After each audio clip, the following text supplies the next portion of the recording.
Hi everybody, it's Jane Mason here from Virtuous Bread. It is 8:45 here in Toronto. I'm in Toronto. And I'm making, I don't know, my third or my fourth sourdough starter. So I thought I would just make one along with you on day one. I won't do it every day, but I thought I would do it on day one. Travels by dint of work, by dint of aging parents, and by dint of trying to avoid COVID and trying to have people avoid me, maybe having COVID, but not. No, I don't. I spent a lot of time in different countries over the past 20 weeks, and I have spent a lot of time in quarantine. So, yes, in theory, of course, you can travel with your sourdough starter when you've created it. More on that later. But I haven't really anticipated being where I have been for quite so much time. So I'm making another sourdough starter. I'm going to do it in a jam jar. I am now quarantining, mandatory isolation, quarantining for 2 weeks in Toronto. Friends of my parents have gone away to the cottage, which is super lucky for me because I'm staying in their wonderful home and I have found a jam jar. Now, just before any of you go, oh my God, you can't make a sourdough starter in a jam jar because you can't put the lid on, you'd be right. Okay, you don't want to use an ordinary jam jar and put the lid on when you're making a starter because gas comes off the starter, okay, and the pressure would build up in the jar, and in theory, a jar could explode, like those ginger beer bottles of your childhood, maybe. So don't worry about that. I'm just going to cover it whilst I'm making the starter. I'm just going to cover this with a cloth or a plate. Put a plate on the top of it, and so, gas can escape. So not putting anybody, aka myself, in danger of having exploded glass shards in the kitchen. So starting with the jam jar, those of you who know me know that my preference is for rye starters. I really, really, really like rye starters. The reason is because a little goes a long way, because you can get to 100% rye, and you can get to pretty much 99% wheat when you're using a rye sourdough starter. So it's extremely flexible. If you have to have one starter in your fridge, I would have a rye starter. Even if you really only make a lot of bread using wheat flour, I would still go for a rye starter every time. I just think it is so much more punchy, faster moving, much more economical, lots of great reasons to have a rye starter.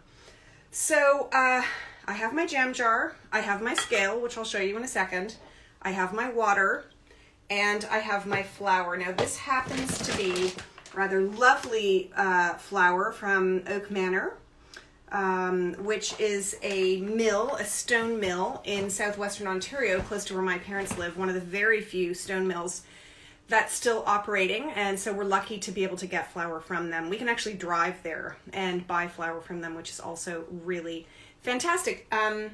Little bit of a plug for stone ground flours.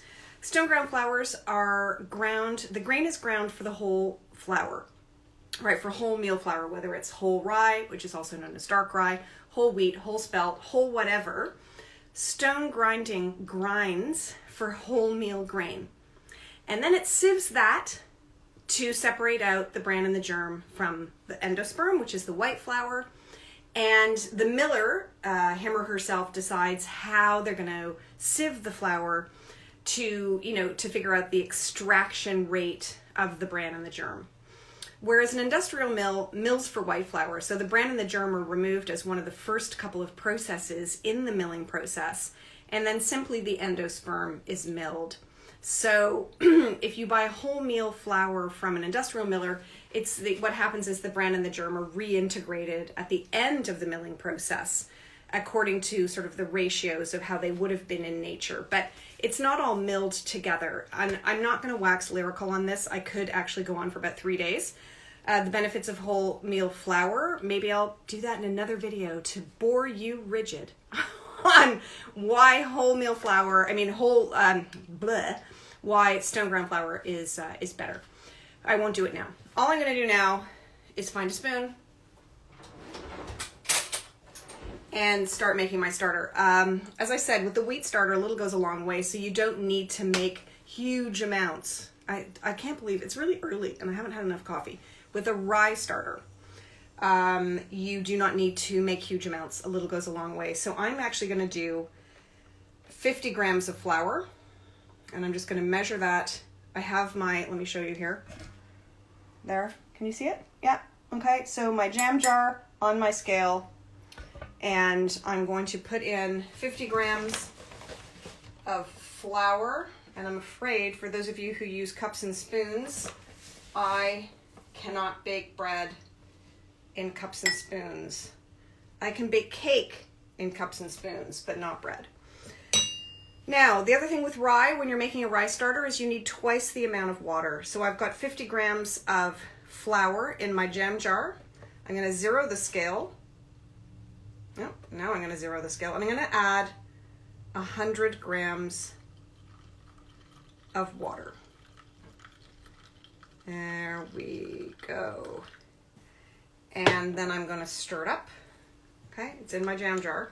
I'll move it into a different container tomorrow, but this seemed like a good container for today. So I'm going to stir it. That's all I'm going to do. You do not need anything else to make a starter, okay? You don't need a bit of pineapple, or you don't need a bit of apple. You don't need a pinch of yeast. I'm searching around for a little saucer.